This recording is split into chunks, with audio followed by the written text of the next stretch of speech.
In many factories, everyone is working, but nobody is taking ownership.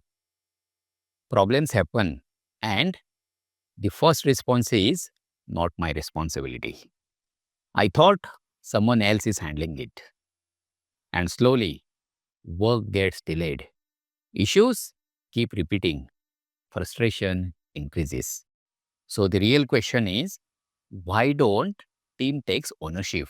And more importantly, how do we fix it? Hi, I'm Sagar Knight, founder of Swades QMS and quality management consultant.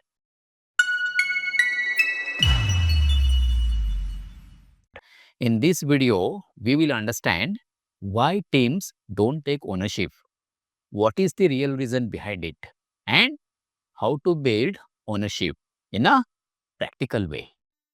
This is not about motivation. This is about system. If your team is not taking ownership, this will change your perspective. Let's say real situations. A problem happens, defect online, delay in dispatch, customer complaint. What happens next? People start explaining.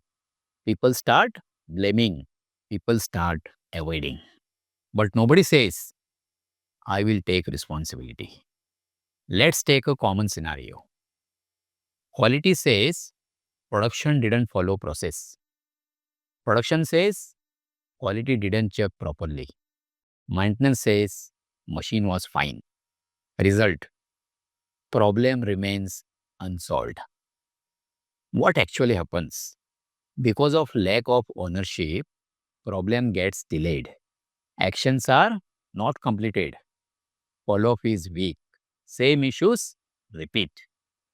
And slowly, system becomes dependent on few people. 1 to 2 people take responsibility.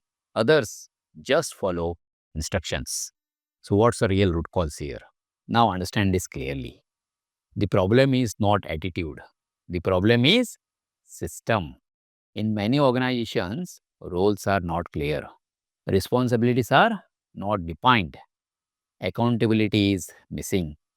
Tracking is weak. So people don't know what exactly they own. So biggest misunderstanding. Many managers think people are not serious. They don't take ownership. This is not correct. People take ownership when system makes it clear.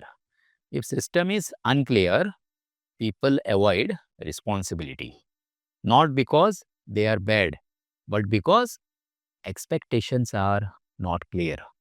So why ownership fails? Ownership fails because work is not clearly assigned. No clear deadlines, no follow-up system, no visibility. So what happens? Work is assumed, not owned. So what's the practical solution? Now let's make this practical. The first one, define clear responsibility. Every task should have one owner, not team responsibility, not someone will do. Clear name. Second, define timeline. Each action must have clear deadline. Without timeline, work gets delayed. Third, daily action tracking. Track actions daily.